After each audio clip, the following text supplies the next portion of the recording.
네, 내 계좌의 수익을 더하는 시간, 더욱더 새로워진 주식 버라이어티 내일은 플러스에 오신 여러분을 환영합니다. 안녕하세요, 최기훈입니다.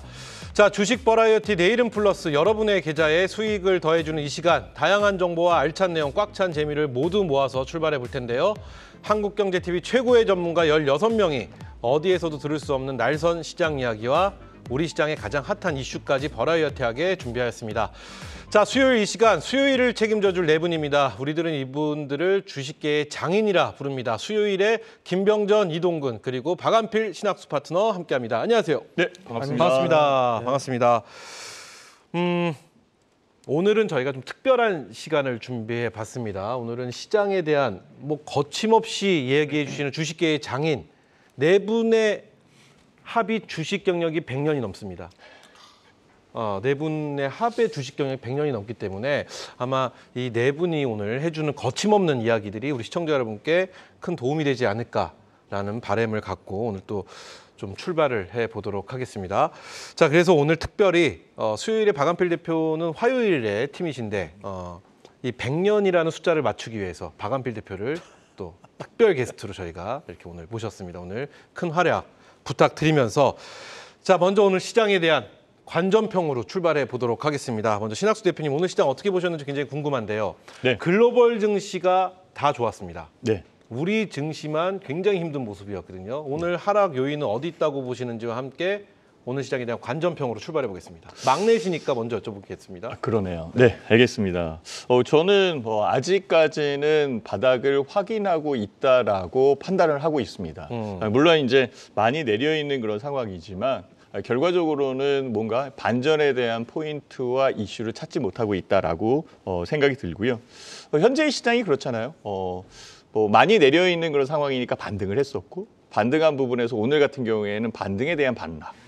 그러니까 결과적으로는 시간적 부분이 필요하다라고 보고 있는 것으로 판단이 듭니다. 일단 제일 포인트적으로 잡히는 것은 2650포인트 이 부분이 제일 중요한 포인트로 저는 생각이 드는데요. 물론 이제 2650포인트를 깰 수도 있고 안 깰 수도 있는 그런 상황이지만 의미적인 부분은 있다. 저는 그렇게 생각을 해봅니다.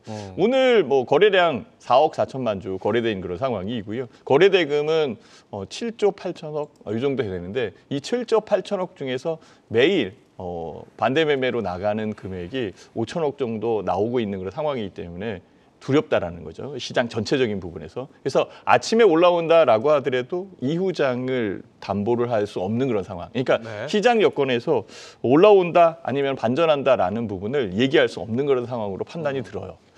그래서 많은 투자자들이 짧게 매매하잖아요. 단기에 투자를 하고 있고 이슈와 뉴스가 있는 종목 위주로만 매매를 하는 그런 상황이 있는 그런 상태로 네. 판단이 듭니다. 그래서 아직까지는 바닥을 확인하고 있다. 아직 바닥은 아니다라고 이렇게 말씀드리도록 하겠습니다. 그렇다면은 글로벌 증시에서 우리 증시만 유독 많이 빠진 이유는 바닥이 아니죠. 외국인들이 돌질 않았잖아요. 그 부분은 제가 좀 이따가 다시 한번 설명을 드릴게요. 좋습니다. 자, 우리 그럼 김병전 대표께 오늘 시장에 대한 관전평 여쭤보도록 하겠습니다. 오늘 시장 어떻게 평가하셨는지와 함께 같은 질문 드려보겠습니다. 신학수 대표에게 드렸던 질문. 글로벌 증시 중에 우리 증시만 유독 많이 빠졌습니다. 어제 오르고 이게 징검다리처럼 퐁당퐁당이라고 하잖아요. 퐁당퐁당 장세인데 이런 식의 퐁당퐁당이면은 옷 다 젖습니다. 그렇기 때문에 굉장히 힘든 시장이 연출이 되고 있는데 하락의 요인은 어디 있다고 보시는지와 함께 관전평 같이 한번 여쭤보겠습니다. 근데 이제 저는 조금 반대로 생각하는 게 사실은 이런 말씀드리기가 굉장히 이제 송구스럽긴 합니다만 뭔가 정돈되어 가는 느낌이다. 저는 그렇게 보고 있습니다. 오히려 역으로. 실제적으로 보면 2차 전지 하락분을 빼면은 그렇게 나쁜 모습은 아니에요, 우리나라. 체감적으로 보면. 제가 볼 때 체감적으로. 만약 여러분들이 2차 전지를 안 가지고 있다고 생각하면 그렇게 빠진 장세는 아니다. 이렇게 저는 보고 있는데. 사실 이제 미국도 오늘 이제 아침에 끝나니까 미국 증시를 이렇게 보면 사실 이제 두 가지 포인트로 이제 올라갔거든요. 첫 번째 포인트가 뭔가 하면 기업 실적이 기대치 이상으로 나왔다. 그러니까 S&P 500 가운데에서 지금 기업 실적이 발표된 종목이 약 한 23% 정도 되거든요. 그 중에서 지금 한 77%가 시장 기대치 이상으로 나왔다 이렇게 보고 있고, 그다음에 이제 그 미국 국채죠. 10년물이나 30년물이 이제 5% 아래로 이제 하향 안정화, 뭐 4.8%대, 뭐 4.9%대 이렇게 이제 하향 안정화됐고, 그래서 사실은 이제 이런 모습을 봤을 때 사실 오늘 국내 정치도 뭐 그다지 나쁘지 않을 거다 저는 사실 그렇게 봤어요. 실제적으로 이제 그렇게 되었고요. 그런데 이제 찬물을 사실은 끼얹은 것이 사실은 2차 전지를 빼면은 뭐 우리가 예상적으로 저는 뭐 앞으로 이제 하반기는 주도 섹터가 반도체라고 보거든요. 네. 그동안 낙폭이 심했던 뭐 어쨌든 간에 뭐 오늘 뭐 중국 소비재도 그렇고 그다음에 반도체도 그렇고 뭐 반도체와 화장품 관련주는 오늘 예, 선방했습니다. 건설업이라든지 뭐 조선이라든지 뭐 대형주 뭐 대다수가 좀 반등 2차 전지만 유난히 그렇죠. 빠졌어요. 그래서 2차 전지가 이게 왜 하락을 했냐? 그 제가 지금 여기 저 2부에 나오면서 네.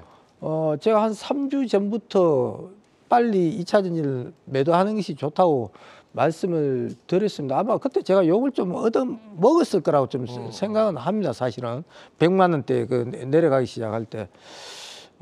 그래서 이거는 저는 이제 예견된 하락이다 이렇게 보고 있는데, 이미 이제 2차 전지 같은 경우 다 아시다시피 이제 이미 제가 볼 때 5년치, 10년치 성장세를 다 끌어다 쓴 거거든요.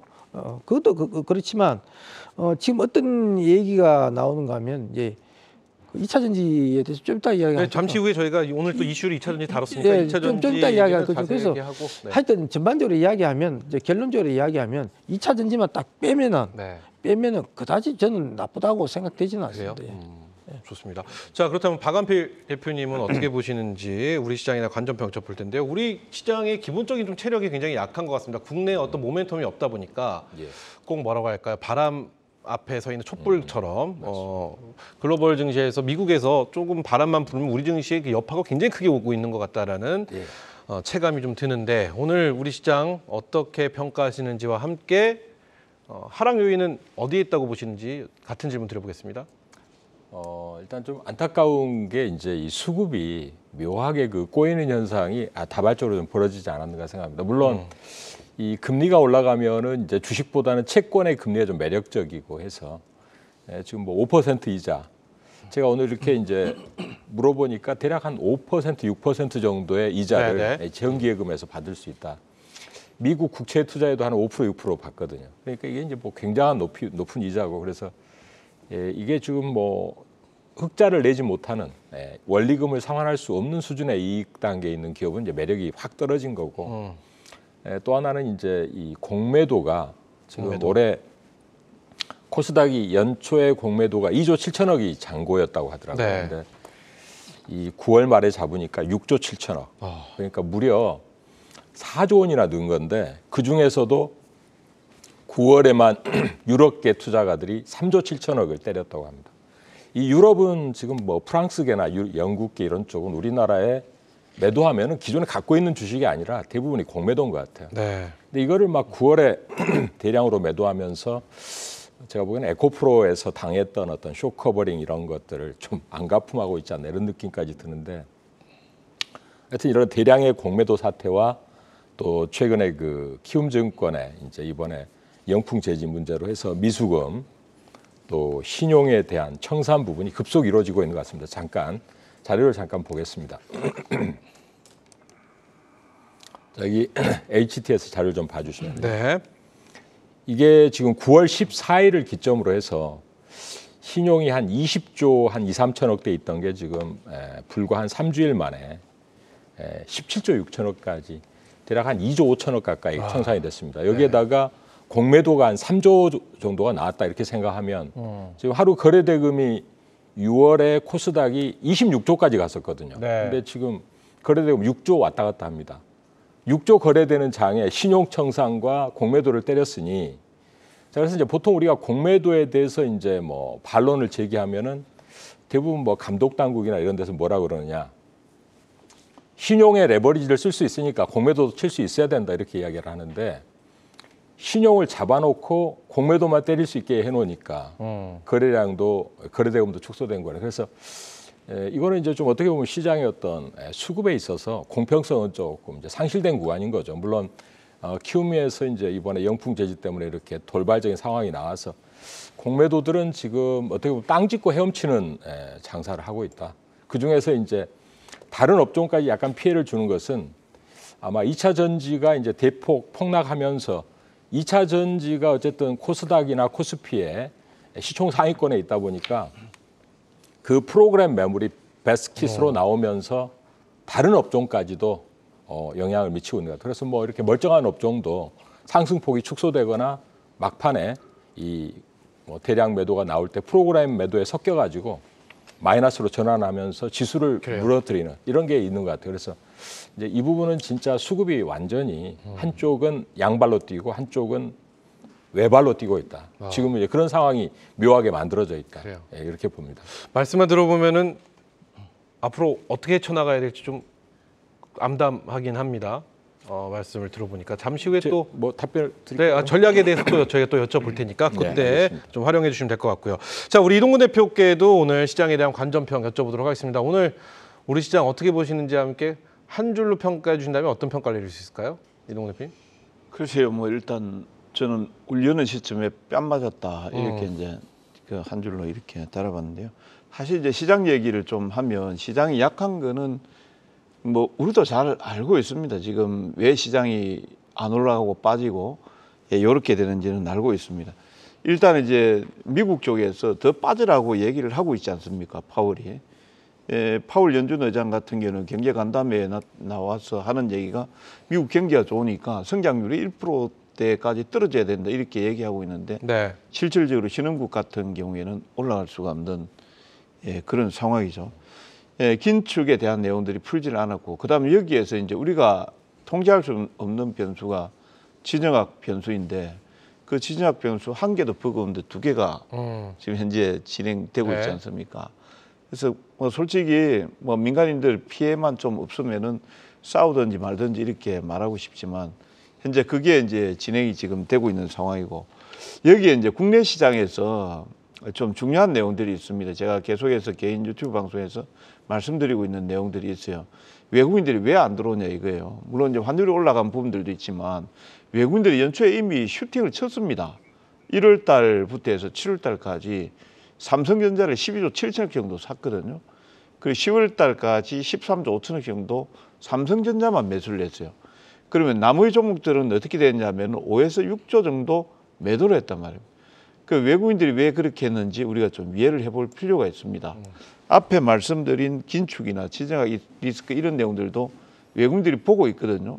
삼성전자는 연초부터 해서 싸다고 해서 그냥 그대로 땡겨버렸는데 거기에 대한 해치 전략이나 지금 지분이 53% 정도 올라 있는데 그걸 지킬 수 있는 수단이 어떤 내용들이냐면 선물 매도를 통해서 해치를 하는 수밖에 없거든요.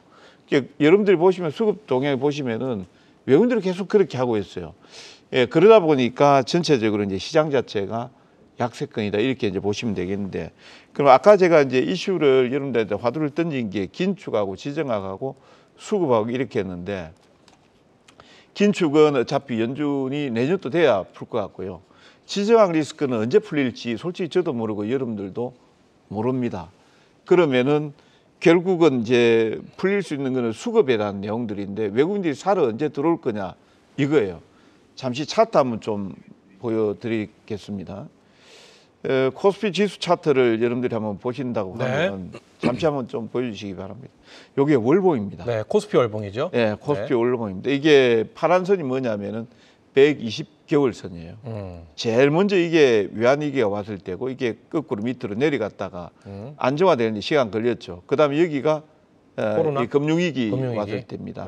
그다음에 여기가 유럽, 남유럽 위기가 나왔을 때 그때 주가는 안 빠졌지만 개인들 돈은 투자금은 녹아 있을 때였습니다. 그다음에 여기가 코로나 나왔을 때 일시적으로 내려갔죠. 그리고 이 차트를 보면 120개월 선에서 보면 대체적으로 거기에 물리거나 약간 벗어나게 되면은 싼 맛에 들어왔습니다. 그래서 앞에 제가 말씀드린 이슈 중에서 긴축이나 지정학 리스크 이건 쉽게 풀리는 내용들은 아니거든요. 그러면 결국 수급이 들어오는 것은 싼 맛에 들어올 수밖에 없다라는 내용들인데 거의 다 됐습니다. 지금 보시면은 거의 다 됐으니까 여기에서 이제 여러분들이 끈기하고 뚝심을 가지고 버텨 나가야 된다 이렇게 네. 보는데요. 지정학 리스크나 긴축 리스크가 풀리게 되면은 제가 여러분들한테 데드캣 바운스라고 말씀을 안 드릴 겁니다. 근데 이제 수급에 대한 쌈밭에 들어오는 내용들이기 때문에 지금은 버티시되 데드캣 바운스 구간이다 이렇게 말씀드립니다. 네, 좋습니다. 자, 이렇게 해서 오늘 시장에 대한 관전평 들어봤는데 채팅창에 투심이 다 죽었다 뭐 이런 글들을 많이 올려주고 계시네요. 투심, 상심, 사심 다 죽었어 뭐 이렇게 이런 말씀해 주시는데 전 공감이 됩니다. 뭐 아까 말씀해 주신 공매도도 그렇고요. 그리고 또 주가 조작 이야기도 있고 뭐 아무래도 시장에 즐거운 소식 별로 들리지 않기 때문에 투심이 좀 다 죽지 않았나 이런 생각 가져보는데요. 오늘 이런 모든 이야기들에 대한 어떤 답답한 마음을 우리 네 분이 좀 해결을 해 주셨으면 좋겠고요. 시청자 여러분들 궁금한 내용 오늘은 채팅창, 유튜브 채팅창을 통해서 남겨주시면요. 저희가 또 대신해서 네 분과 함께 이야기 나눠볼 테니까요. 많은 참여 부탁드리겠습니다. 자, 이렇게 해서 네 분과 오늘 시장에 대한 관전평 들어봤습니다. 네 계좌의 수익을 더하는 시간, 주식 버라이어티 내일은 플러스 이제 본격적으로 출발해 볼 텐데요. 오늘 시장 이슈의 명쾌함을 더하는 시간, 오늘의 이슈 예스 또는 노 출발해 보겠습니다. 먼저 오늘의 이슈 확인합니다. 자, 오늘의 첫 번째 이슈입니다. 소비와 수출 모멘텀, 중국 소비주 한 줄기 희망. 오늘 우리 시장에서 그나마 좀 눈에 들어왔던 게 중국 소비주, 그리고 반도체, 일부 반도체 종목이 아니었나 싶습니다. 자, 중국 소비주 지금 11월 11일부터 시작되는 광군제 특수에 대한 기대감으로 오르는 모습이 아닌가 싶은데요. 지금 이 시점에서 중국 소비주 들어가도 되는지, 된다면 O, 아니면 X로 명쾌하게 한번 출발해 보도록 하겠습니다. 중국 소비주 지금이라도 들어가야 된다. O, 아니다. 좀 더 지켜봐야 된다. 아니면 늦었다. X 가도록 하겠습니다. 하나, 둘, 셋. 우리 박한필 대표만 X고요. 세 분은 지금이라도 들어가야 된다. 이렇게 해도 됩니다. 중립이신가요? 요새 중립 많이 나오시네요. 이동훈 대표님. 그러면은 먼저 오르드신 우리 김병전 대표의 이야기 듣고 박한필 대표의 X 의견 들어보겠습니다. 이제 우리가 주식에 이제 가장 큰 메리트는 많이 이제 빠지는 거거든요. 근데 이제 사실 이제 좀 전에 2차 전지 이야기하다가 말았습니다만은, 야, 2차 전지가 이만큼 빠졌으면 많이 빠지지 않냐, 네네. 그런 이제 이야기들을 말씀들을 많이 하세요. 근데 실제적으로 보면 제가 봤을 때는 그거는 좀 착시 효과가 아닌가 있죠. 그렇게 보거든요. 사실 올 연초 대비해서 오름폭만 하더라도 그저 한 10만 원대에서 거의 150만 원이니까 15배 정도 올랐지 않습니까? 15배 오르면서 지금 반절 정도 사실 빠졌어요. 네. 근데 제가 가장 이게 많이 보는 게 이제 RSI 지표예요, 사실은. 네네. 뭐 에코프로나 이런 거 보면 RSI 지표 보면 이제 약간 이제 감해도 구간은 이제 근접을 했어요. 이제 근접을 했거든요. 약간 이제 내일이나 모레 살짝 또 반등하는 척은 할 거예요, 아마. 이제 RSI가 보통 30 이하에서 이제 감해도라 그러는데, 만약에 뭐 28이 갈지 18이 갈지 그건 좀 두고 봐야 되는데, 저는 추가적으로 좀 더 하락을 할 거라고 일단 이제 보여지는데, 그 상황에서 이제 중국 소비재를 보면, 중국 소비재는 이제 경우의 수가 틀리면 네. 상당히 좀 많이 빠졌어요. 이 RSI 지표를 이렇게 보시면 중국 소비주 중에서 어느 쪽을 그러니까 이제 중국 소비재도 우리가 전반적으로? 여러 가지 있잖아요. 네. 우리가 이제 화장품, 화장품도 있을 수가 있고 뭐 여행도 있죠. 될 카지노, 수 있고 호텔, 그다음에 네. 면세 이쪽 될 수 있는데 주로 저는 이제 화장품을 화장품, 좀 네. 보고 있거든요. 화장품을 보고 있는데 화장품 중에서도 사실 다 이렇게 뭐 빠지다가 막 급락하다가 뭐 지금 막 급반등이 나오고 그런 건 아니고요. 일부 이제 실적이 이제 어느 정도 되는 종목들, 뭐 코스맥스라든지 코스맥스 갑자기 이름 좀 생각이 안 나는데 메카인가요? 네. 그 두 종목은 아직 상당히 이제 추세적으로 굉장히 좀 잘 만들어져 있습니다. 그래서 일단은 좀 전에 이제 강훈제를 좀 말씀하셨는데 뭐 11일 네. 강훈제에 대한 뭐 그런 기대감도 있습니다만은 지금 사실 이제 중국 그 단체 관광객 네. 그 이슈가 사실 묻혀버렸잖아요. 뭐 때문에 묻혀버렸는가 하면 뭐 최근에 이슈가 가장 큰 이슈가 이제 국채 금리라든지 국채 금리라든지 그다음에 이스라엘 하마스 전쟁 이까지 터지면서 사실 중국 관광 단체 뭐 원료인데 이 사실 뉴스가 계속 나오긴 나와요. 그렇죠. 나오는데 그게 완전히 묻혀버렸어요. 그런 것도 있고 뭐 그런 관점에서도 지금 들어가도 늦지 않다. 예. 이렇게 보신다는 그렇고 이제 RSI 지표를 나중에 한번 제가 살펴봐드리겠습니다. 살펴봐드리는데 RSI 지표도 이렇게 보시면 뭐 한국 화장품이라든지 그다음에 뭐 코리아나라든지 이런 화장품들 보면은 거의 RSI가 30 밑으로 구덩이를 딱 팠습니다. 그래요. 이게 과매도라는 얘기죠. 투자 심리가 완전히 죽었다는 알겠습니다.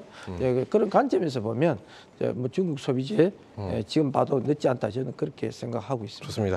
자, 박한필 대표는 반대 의견이십니다. 예. 그렇죠. 지금 뭐 중국 소비주 볼 필요 없다 이렇게 말씀하셨는데 11월 11일 중국의 광군제고요. 우리나라는 가래떡 데이죠. 11월 11일이 좀 그래서 약간 특성이 있긴 한데 반대하시는 이유가 뭐 선반영이 됐기 때문일까요? 아니면은 지금 너무 많이 올라와 있다고 보시는 건가요? 뭐 어떻게 생각하셔서 반대일까요?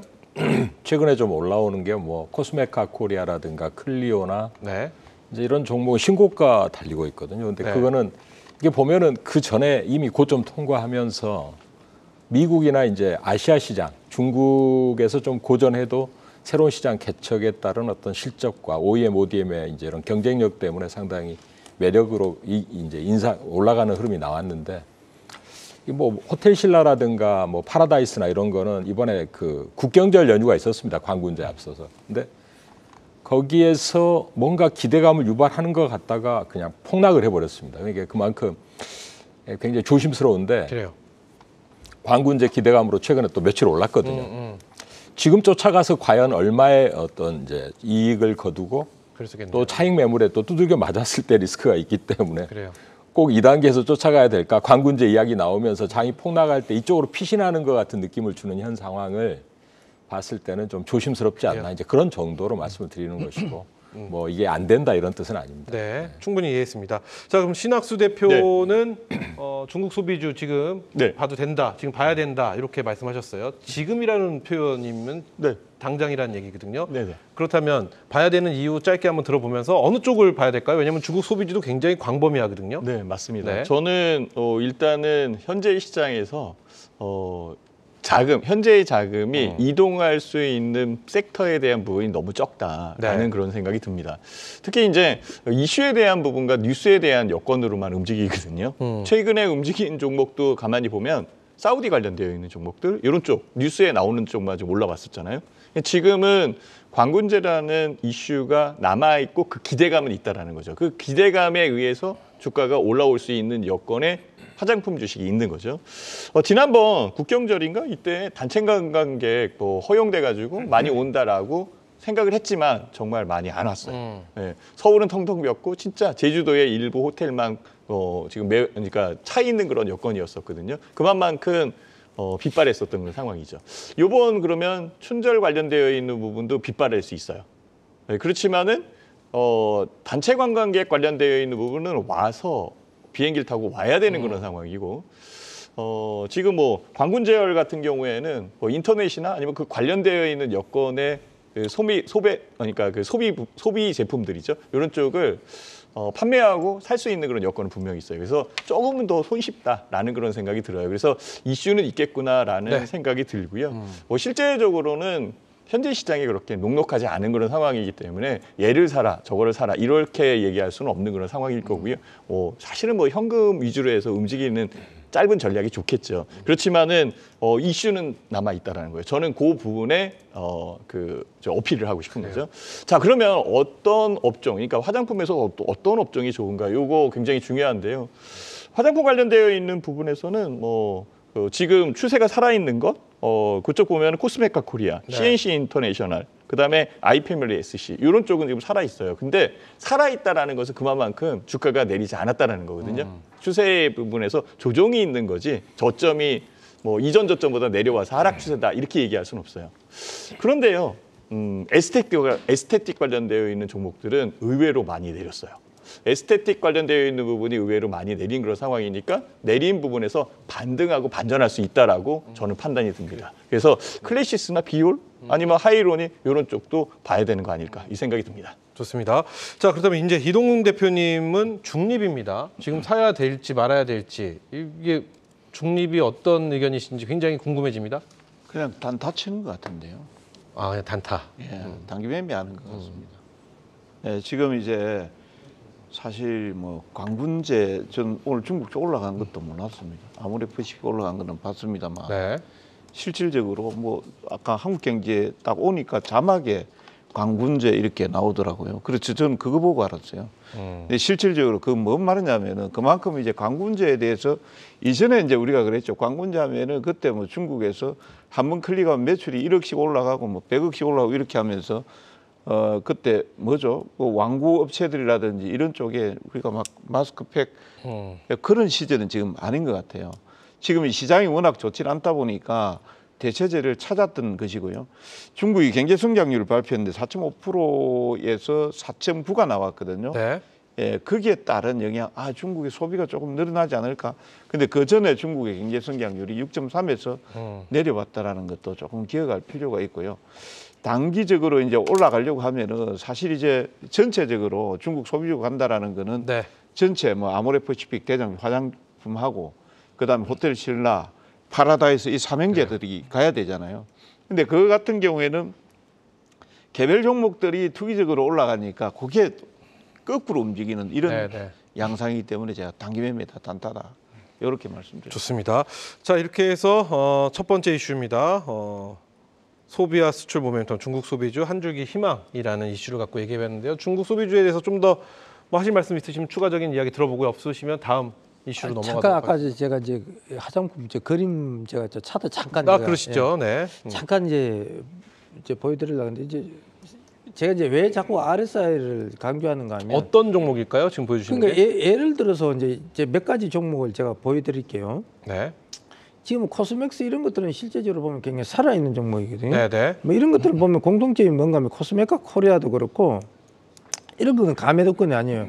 이런 것들은 실적 때문에 가는 겁니다. 실적이 이제 좋아서 가는 거고 이제 낙폭 가대에 이제 충분히 빠졌다는 의미로 제가 이제 화장품을 이제 중국 소비재가 갈 수 있다 이런 말씀을 드렸는데 예를 들어서 이자 한 분을 보시면은 RSI 지표 보면 이제 이렇게 구덩이 30 이하죠. 네. 이 구덩이를 이렇게 파게 되면 제가 이전에도 마찬가지죠. 이렇게 여기 구덩이를 파게 되면 주가는 이렇게 또 급등하게 되고요. 마찬가지 지금 이렇게 30 이하 가매도권이 들어왔거든요. 네. 그래서 이제 그만큼 시간은 좀 걸릴 수는 있겠으나 단기적으로 어느 정도 한 5 내지 6일 정도 매매 거래일수록 급반등할 가능성도 충분히 있다는 얘기죠. 그래요. 그 모멘텀이 뭐냐 바로 강군제하고 플러스 알파 그 중국 관광 예, 단체 관광객들 네. 입국 그게 아주 이슈화가 묻혔다.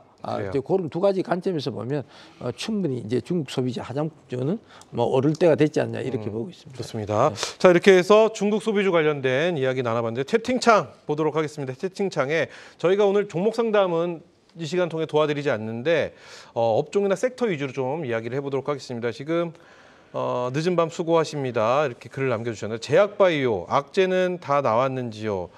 나름 무량주라 생각하고 보유 중인데 많이 힘드네요. 분석 부탁드립니다. 이렇게 해주셨는데 저희가 종목을 갖고 말씀드릴 수는 없기 때문에 제약바이오주에 대한 전반적인 흐름 어떻게 보시는지 OX로 평가라고 한 분 정도의 의견만 전망을 좀 들어보도록 하겠습니다. 자, 제약바이오 지금 뭐라고 할까요? 지금 1분기 안에 살아날 우리 좀 주도주까지는 아니더라도 살아날 희망이 좀 보인다. O. 아니다. 제약바이오주는 좀 한참 아직 좀 걸리지 않겠느냐. X 의견으로 가겠습니다. 물론 제약바이오 안에서 너무 많이 세분화가 되긴 하거든요. 그럼 저희가 다이어트가 요새 또 유행이니까요. 당뇨 다이어트로 뜨거운 제약바이오 쪽만 신약 쪽으로 한번 보도록 하겠습니다.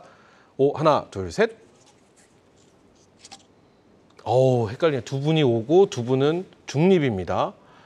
자, 제약바이오에 대한 전망 한 분한테만 들으려고 하는데 짧게 두 분한테 들어보도록 하겠습니다. 그러면 이동근 대표님 5니까 이동근 대표님의 의견, 신학수 대표님의 5의 의견 들어보고 박한필 대표님의 중립 의견 짧게 들어볼까요?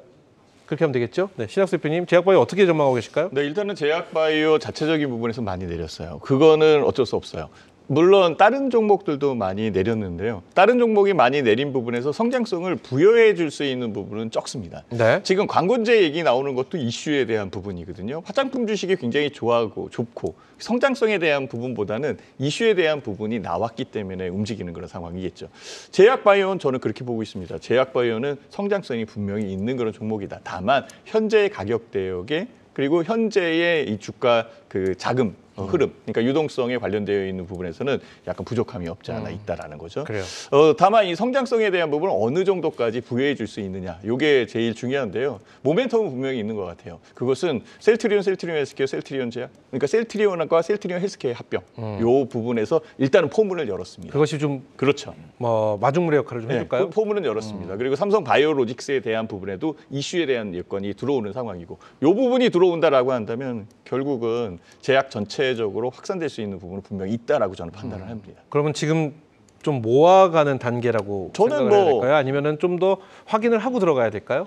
확인을 해도 뭐 괜찮다라고 생각해요. 급하게 들어갈 필요는 없는 그런 상황이지만, 그렇지만 지금 현재의 저점 부분에서는 조금 매수를 해도 여유 자금이 있다라고 한다면 그래요. 매수를 해놔도 괜찮지 않을까라고 생각을 해봅니다. 좋습니다. 자, 박완필 대표의 의견이 또 중립 의견이시니까 또 짧게 저희가 한번 들어볼 텐데, 지금 많은 전문가분들이 많은 언론에서 나오는 이야기 중에 하나가 4분기에 우리 시장을 이끌 건 유일하게 반도체다라는 이야기가 나오고 있는 상황에서 제약바이오 좀 어떤 대응과 어떤 시선으로 좀 바라보고 계시는지 여쭤보겠습니다. 최근에 제가 기사화된 거 하나 봤는데요. 요즘에 바이오에 자금이 잘 안 들어갑니다. 네. 왜냐하면 이제 그 코로나 치료 신약 이런 쪽에 랠리가 나왔을 때 너무 치료제나 신약의 그 테마에 들어가서 지금 많이 묶여 있습니다, 돈이. 그래가지고 만기가 됐는데도 뭐 이렇게 이자, 뭐 전환사채라든가 아니면 뭐 주식으로 묶여서 이동화 잘 안 되다 보니까 요즘에 그래도 이제 그 뭐 전환사채라도 찍어서 자금을 조달할 수 있는 정도의 여건이 되는 바이오는 굉장히 좋은 편인데, 어떤 자금의 좀 고갈 현상이 꽤 있지 않나 생각되고, 이번에 유한양행하고 이제 그 오스코텍 같이 그 랭라자, 레이저티닙 신약 모멘텀으로 해서 이제 이번에 얀센하고 임상 결과가 나름대로 괜찮을 거라고 예측해가지고 기관이나 외국인들도 들어오고 나름 차트가 괜찮았는데, 나중에 임상 데이터에 대해서 아주 절대적인 우위가 없다는 이유로 막 급락을 해버렸거든요. 그래서 이런 변동성을 생각하면 좀, 그래서 지금 노보노리스크나 이제 일라릴리가 땡겨가는 어떤 비만 당뇨, 또 최근에 제가 한번 추천도 했었습니다. 한올바이오처럼 이뮤노반트, 몇몇 신약으로 딱 확고하게 우리가 할 수 있는 거 아니면은 네. 참 변동이 크다. 그래요. 리스크 대비 리턴이 좀 불안하다. 그런 생각으로 중립 의견 제시했습니다. 그래, 좋습니다. 이렇게 해서 제약바이오에 대한 의견 또 짧게 들어봤습니다. 자, 첫 번째 이슈와 우리 시청자분께서 궁금해하시는 이야기 드렸는데요. 궁금하신 내용 있으면 채팅창을 통해서 남겨주시면 제가 대신해서 네 분께 한번 여쭤보도록 하겠습니다. 첫 번째 이슈 확인해봤고요. 계속해서 두 번째 이슈 바로 만나보도록 하겠습니다. 보여주시죠. 자, 오늘 두 번째 이슈입니다. 70만 원 깨진 에코프로 2차 전지주 진짜 끝났나? 참 제가 싫어하는 이야기들만 다 들어가 있어요. 끝났나, 깨진, 뭐 이런 단어를 굉장히 별로 선호하지 않는데 어쩔 수 없이 이런 단어가 들어갈 수밖에 없습니다. 자, 이렇게 하겠습니다. 2차 전지가 오늘 우리 시장에서 굉장히 좀 아픈 섹터로 오늘 보여졌던 하루가 아닌가 싶은데, OX보다는 2차 전지에 대한 어떤 대응 전략, 어떤 대응이 필요하고 지금 2차 전지를 어떻게 보고 계시는지를 여쭤보는 시간으로 이어가겠습니다. 이동건 대표님부터 출발해 볼까요? 예. 2차 전지 어떻게 보고 계시고 어떤 전략이 2차 전지에 가장 맞는 전략일까요? 지금은 뭐 이제 늦었죠. 예, 늦었다라는 거는 이제 매도 기회를 놓쳤다. 예, 매도할 수 있는 기회를 놓쳤으니까 보유하신 분들 같은 경우는 이제 시간을 가지고 좀 볼 수밖에 없다. 뭐 사실 저도 뭐 방송을 통해서 계속 말씀을 드리고 있었습니다. 지금 자동차 섹터를 말씀을 드리면서 뭐 우스갯소리가 아니고 백오더 물량이 공급망이 상당히 이제 좀 훼손이 되면서 계속 생산이 안 됐을 때, 그때는 정말 기대감들이 많았었죠. 현대기아차 뭐 150만 대 정도 백오더 물량 가지고 있었습니다만 지금은 빠르게 소진이 됐고, 오히려 이제 지금 쿠팡에서 뭐 로켓 배송이 될 정도로 차가 출고가 빨라졌다, 이런 얘기들을 말씀드리면서 관련한 자동차 섹터들에 대해서는 조금 조심할 필요가 있습니다. 라는 내용들을 말씀을 드렸었고요. 뭐 잘 아실 거예요. 지금 2차전지 쪽에 특히 이제 우리 같은 경우에는 저 셀이나 그다음 소재단에 이렇게 많은데 리튬 가격이 계속해서 하락세를 기록을 하고 있었고 그것 때문에 이제 소재 업체들 수익성이 떨어졌었고 예, 그런 내용들을 알고 계실 것이고요. 그다음에 이제 전기차에 대한 판매 둔화가 2022년도 대비해서 2023년도 판매세가 둔화되고 있다라는 내용들도 아실 겁니다. 그리고 이제 테슬라가 실적을 발표하면서 매출은 상당히 좋게 나왔죠. 근데 영업이익이 7.5%로 해서 반토막이 났습니다. 그래서 이 부분에 대해서 우리가 좀 생각해 볼 필요가 있다고도 말씀을 드렸습니다. 그건 뭐냐면은 이게 전기차는 우리가 이제 지금 성장 산업으로 보고 있잖아요. 이게 테슬라도 성장 산업, 성장주인데 이게 이제 매출은 증가되는데 영업이익률이 꺾어졌다라는 것에 대해서는 숙제가 있습니다. 숙제가 된다고 저는 보고 있어요. 이게 성장과 성숙의 분기점에 있는 건지 이런 부분들에 대해서 좀 고민할 필요가 있다 이렇게 보고 있고요. 네.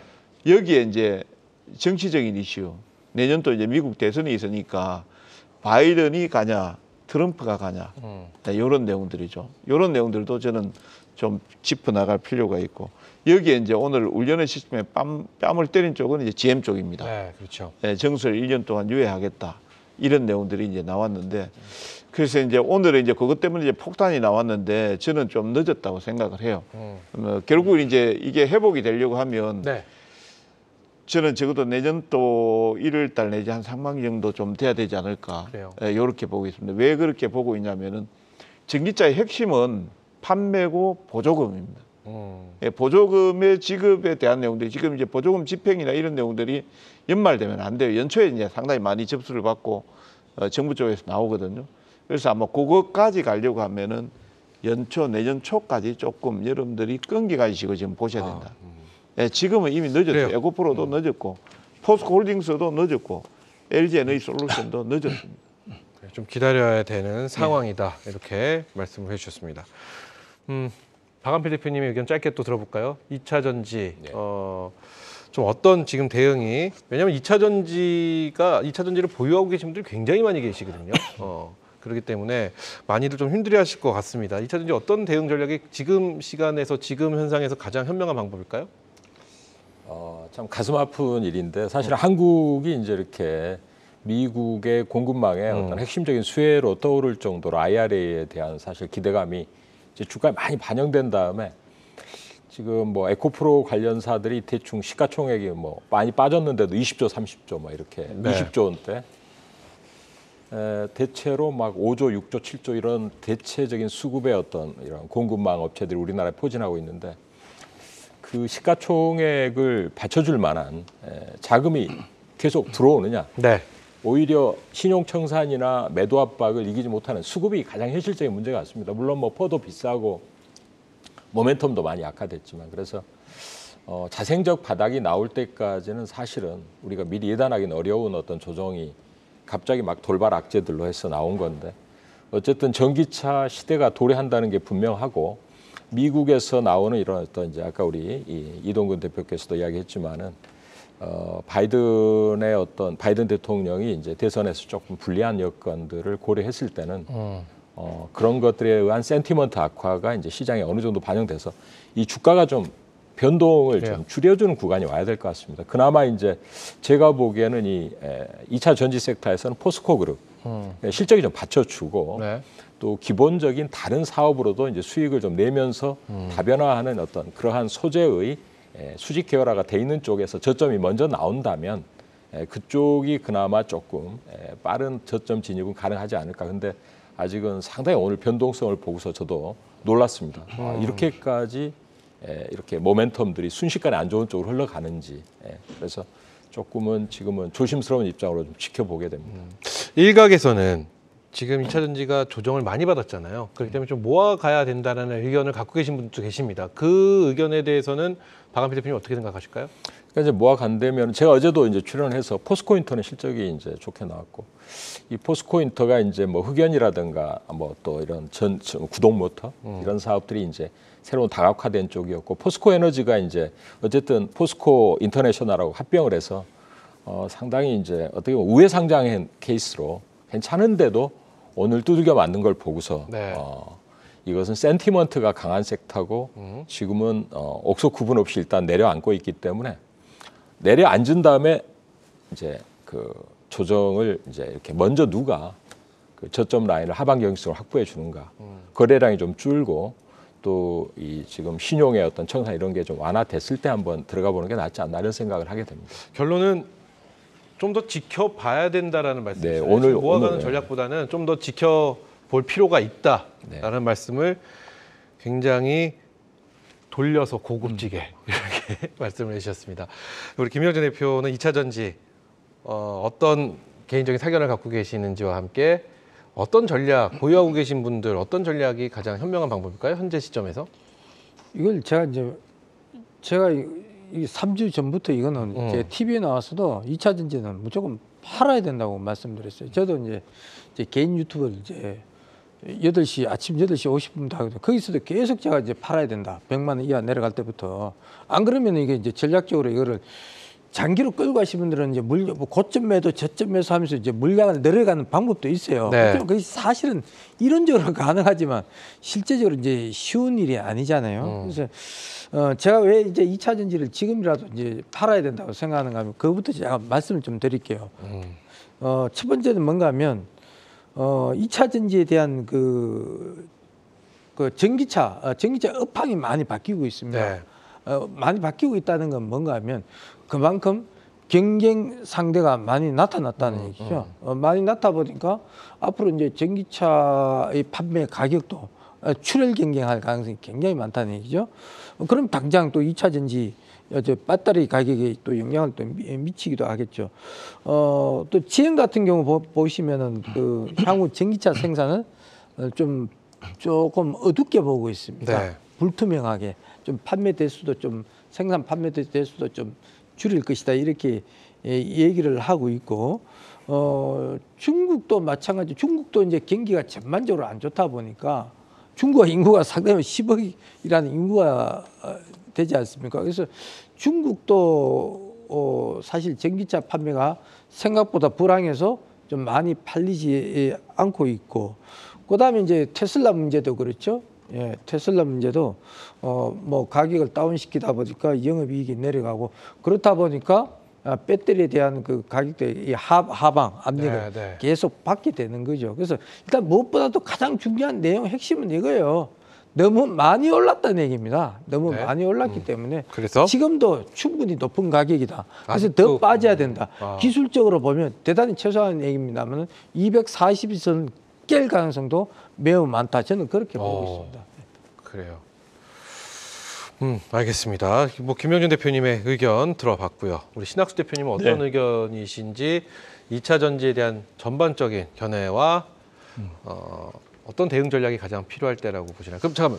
그럼 김영준 대표님은 지금이라도 매도를 해야 된다라는 의견이신 건가요? 저는 이건 개인적인 생각인데 네네. 저는 뭐 RSI나 이런 여러 가지 보조 지표 봤을 때 특히 RSI가 이렇게 많이 바닥에서 한 15배 정도 올랐거든요. 그러면 RSI가 월봉에서 적어도 그 한 40 이하로 내려가야 돼요. 네. 그러면 반등이 나와요. 그러니까 제가 봤을 때는 지금 주가가 얼마죠 이게? 69만 원대죠. 69만 원대 50만 원 깨져야 됩니다. 거기서 조금 이제 반등 수순이 나올 거라고 저는 보고 있습니다. 이거 다시 한번 말씀드리면 이건 김영준 대표님의 개인적인 생각입니다. 개인적인 생각이죠. 개인적인 생각이라는 말씀 다시 한번 드리면서 우리 신학수 대표님 어떤 의견을 갖고 계실까요? 일단은 제 생각은 2차 전지에 대한 부분의 가격적 부분은 선반영되어 있는 부분이 굉장히 많습니다. 그거는 뭐 저뿐만이 아니라 많은 분들이 공유하고 공감을 할 수 있는 그런 여건이라고 생각은 들어요. 네. 그래서 지금 현재의 가격이 유지되는 것만으로도 그 현재의 상황을 봐야 되지 않나라는 생각을 해요. 그래서 지금 저는 뭐 추가적으로 내리는 거, 추가적으로 올라오는 거 이것이 중요한 것이 아니라 현재 가격에서 많이 내린 부분을 얼마만큼의 기간 조정으로 조정에 대한 부분이 이루어질 건가 이 생각을 좀 해보셔야 될 것 같아요. 주가가 많이 올라온 것은요. 추가적으로 더 올라가는 경우도 있지만은 대부분 올라온 부분에서 조정을 받습니다. 가격 조정도 받고요. 기간 조정도 받거든요. 네. 일단은 가격 조정은 어차피 지금 많이 들어와 있는 상황이니까 기간 조정일 거예요. 이 기간 조정에도 주가가 내리고 올라오고 하는 부분이 분명히 있으니까 등락을 이용한 뭐 짧은 매매 이런 것들은 가능하겠죠. 손이 빠르신 분들. 그렇죠. 네. 가능하겠죠. 그렇지만은 이 기간 조정이 얼마만큼 갈 건가라는 것은 아직은 주가가 뭐 더 많이 내렸다라고 공감을 하지만 추가적으로 더 내린다라고 생각하시는 분들도 많아요. 그런 분도 계시고 그쵸. 이제 바닥이 왔다라고 생각하시는 분도 계시고. 네, 그렇기 네. 때문에 아직까지는 확인이 돼 있다라고 저는 판단하진 않아요. 자, 일단 제일 중요한 것은 선반영이 됐다라고 얘기했잖아요.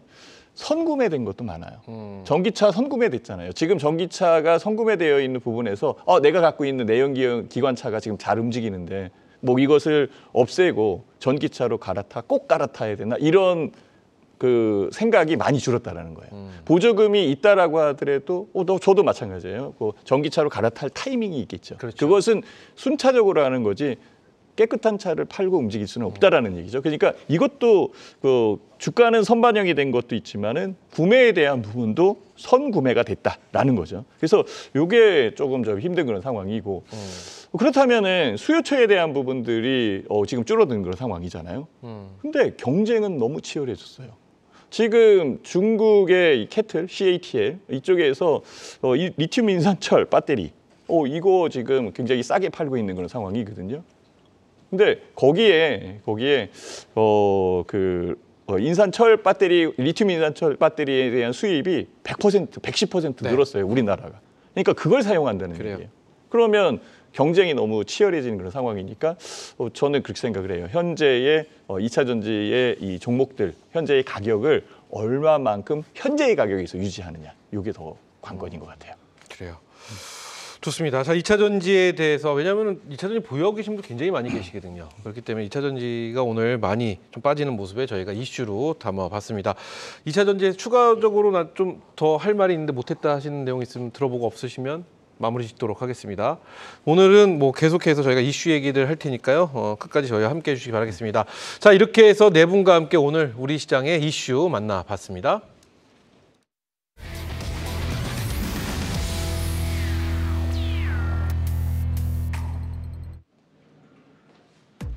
여러분의 계좌에 수익을 더해줄 내일은 플러스. 안녕하세요, 문상아입니다. 오늘 우리 시장 2차 전지를 중심으로 외인들의 물량이 쏟아져 나오며 무너져 내렸습니다. 코스닥도 여전히 800선을 회복하지 못하는 모습인데요. 롤러코스터 같은 요즘 장세 무사히 지나가길 바라보면서 내일 있을 증시 일정 살펴보겠습니다. 10월 26일 목요일의 일정입니다. 우선 22 통화정책회의가 예정되어 있는데요. 유럽 최대 경제국인 독일의 PMI는 4개월 연속 하락하고 프랑스 역시 기업 활동이 크게 위축되는 등 유럽에서는 경기 침체 우려가 고조되고 있습니다. 이에 1년 넘게 이어온 기준금리 인상이 종료될 것이라는 예상이 나오고 있는데요. 이번 회의 어떤 결정 나올지 확인해 보시죠. 다음 일정입니다. 미국의 3분기 GDP 예비치가 공개될 예정인데요. 미국 경기가 연내 둔화할 것이라는 경고가 나오는 가운데 전문가들은 3분기 GDP 성장률이 2분기 2%보다 개선된 5%로 전망하고 있습니다. 예상치를 뛰어넘는 성장률이 나온다면 미국 경제의 견고함이 다시 한번 확인되면서 추가 금리 인상 가능성이 높아질 수 있는데요. 미국의 경제 성장률 확인해 보시길 바랍니다. 다음으로 실적 발표 일정 보시죠. 미국에서는 대체적으로 긍정적인 실적이 발표되고 있는데요. 내일은 인텔과 포드가 실적을 발표합니다. 이어서 국내 기업들의 실적 발표 일정입니다. 잠정 실적을 발표하지 않은 SK 하이닉스 확인해 볼 수 있겠고요. 현대자동차와 삼성 SDI, 현대중공업 등 굵직한 기업들의 실적 발표가 예정되어 있습니다.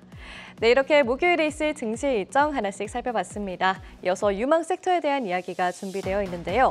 변동성 높은 요즘 시장 속 내일은 어떤 섹터가 빛나는 하루일지 네 분 파트너들과 함께 계속해서 만나보시죠.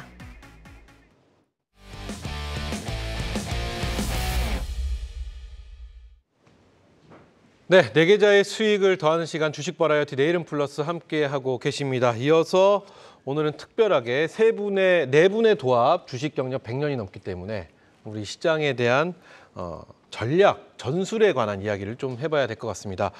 자, 한 분씩 저희가 시간이 많지가 않아서 많은 시간은 못 드리겠지만 제일 어른부터 한번 출발을 해 보도록 하겠습니다. 김병준 대표님이 제일 어르신이시죠? 여기서? 네. 제가 그렇게 되나요? 자, 김병준 대표님 올 연말까지 나라면 어떤 전략으로 좀 대응을 해야 될지라는 질문을 드려보도록 하겠습니다. 사실 네. 돈들이 없으세요. 그렇죠. 자, 종목에 다 네.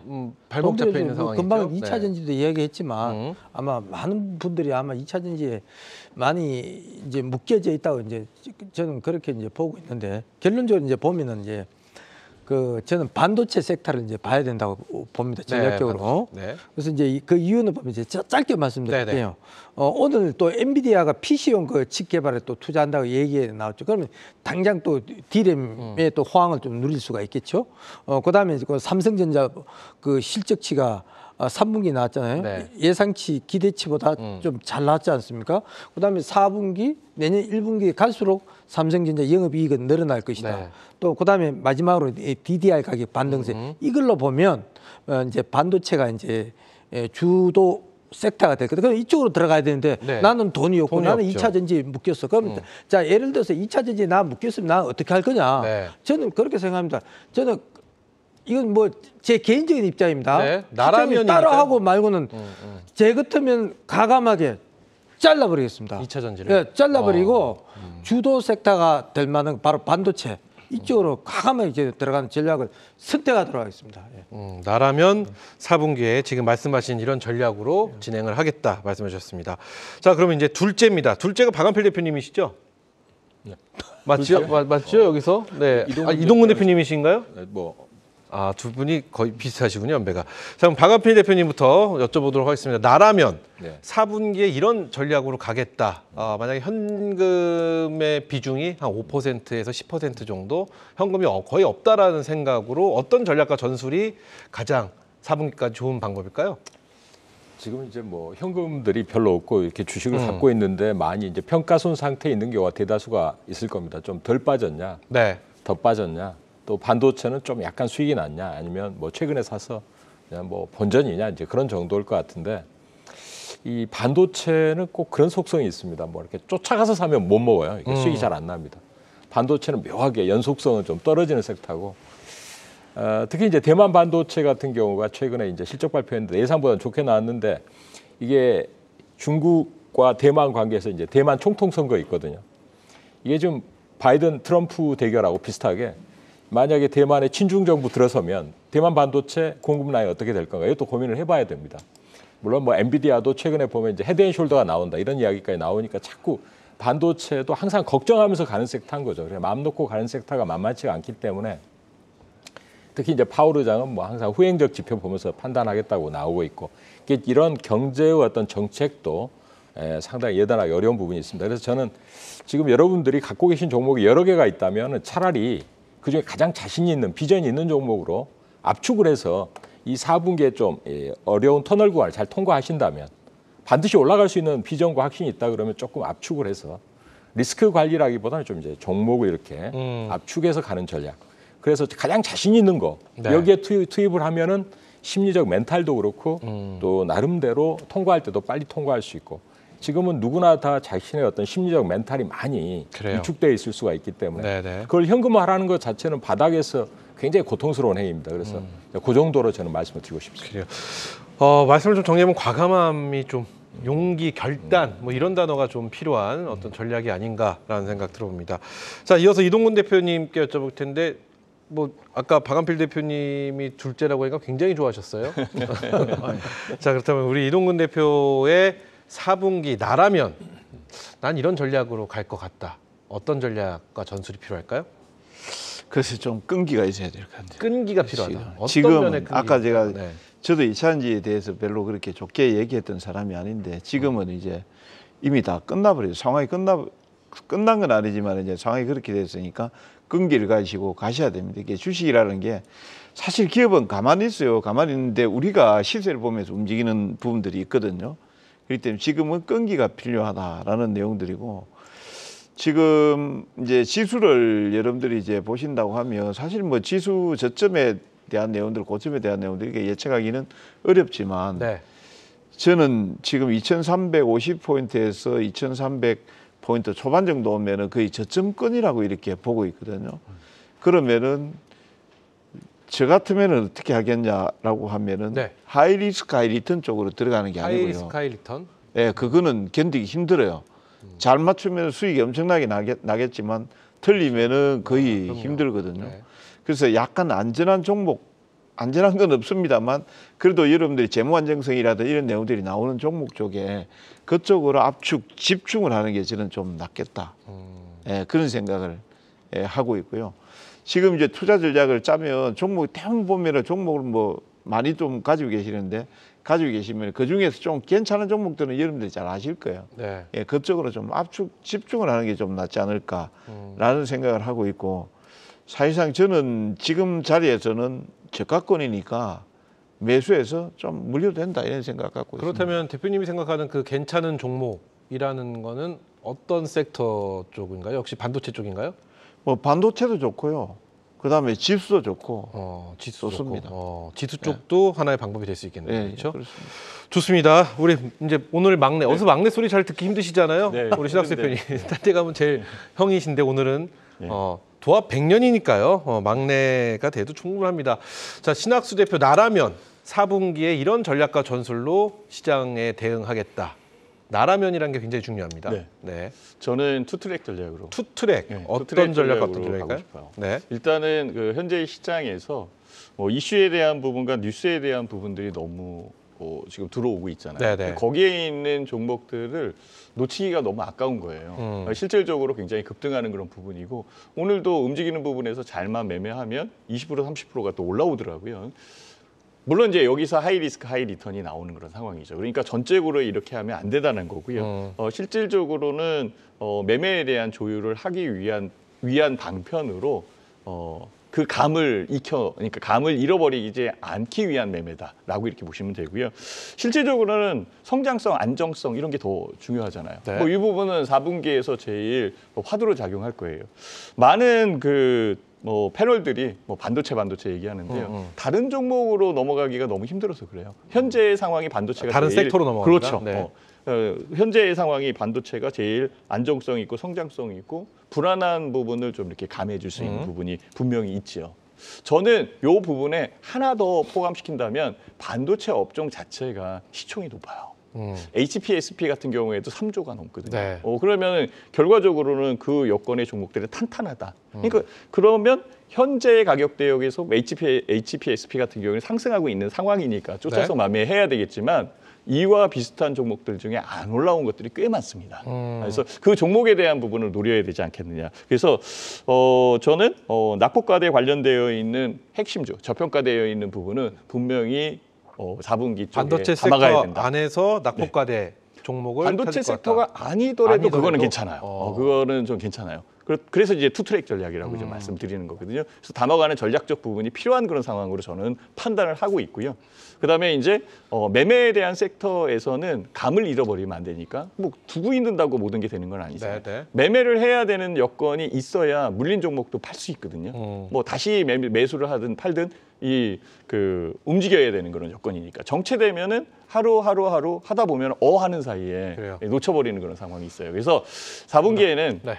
뉴스와 이슈에 대한 부분으로 봐서 일부의 자금을 트레이딩 전략적 부분으로 보고 나머지 자금들과 지금 현재에 물려 있거나 아니면은 갖고 있는 그런 종목들을 좋습니다. 교체할 수 있는 타이밍을 찾는 시점과 타이밍을 조율하는 게 제일 현명하지 않을까. 일부는 빠르게 단기로 매매할 수 있는 그렇죠. 전략을 하나 보유하고 또 하나는 낙폭과대의 알짜 종목을 찾아서 가는 방법. 네, 낙폭과대 이렇게 알짜 종목을 훨씬 더 비중을 높여야 비중을 됩니다. 높이고 이렇게 가는 전략이 나 같으면 4분기에 그렇게 좀 대응을 하겠다라는 말씀이신 거죠. 자, 좋습니다. 이렇게 해서 나라면 4분기 어떤 대응 전략과 전술을 갖고 하느냐라는 질문 드려봤는데 또 많은 분들이 궁금한 게 내일장입니다. 내일장 한 줄로 평가해 보도록 시간이 정말 없기 때문에요. 내일장 짧게 한 줄로 가보도록 하겠습니다. 우리 막내부터 가볼까요? 신학수 대표 한 줄입니다. 안 그러면은 온라인 무료 특강 소개를 못합니다. 네, 내일장 같은 경우에는요 낙폭과대에 관련되어 있는 부분보다는 이슈와 뉴스에 집중하자 이렇게 보고 있습니다. 이슈와 뉴스에 집중하는 내일장이다. 네. 기술적 반등 나올까요? 지금이 기술적 반등이고요. 기술적 반등에 대한 자율 반등의 조정입니다. 그래요, 좋습니다. 자, 우리 김명준 대표 내일장 어떻게 전망하실까요? 예, 무조건 한 줄 평으로 말씀드리면 반도체를 보자. 반도체를 보자. 네. 명쾌하네요. 우리 박한필 대표님 내일장 한 줄 평으로 들어보겠습니다. 뭐 일단 외국인 아침에 움직이는 모습을 좀 보면서 접근을 하는 게 좋을 것 같습니다. 그래요. 자, 이어서 우리 이동근 대표님 내일장 한 줄 평 들어보겠습니다. 그냥 돈 좀 있으면 분할 매수. 돈 있으면 분할 매수. 어느 쪽으로 분할 매수를 해볼까요? 그 지수도 좋고 반도체도 좋고. 반도체도 좋고 지수도 좋고 이렇게 말씀해 주셨습니다. 자, 이렇게 해서 오늘도 역시 시간이 좀 오버를 했습니다. 그래서 방송에서 못다한 이야기 온라인 무료 특강이 준비되어 있는데 오늘 어떤 분이 방송에서 못다한 이야기 오늘 방송에서 말씀 다 하셨나요? 못다한 얘기가 없나요 오늘?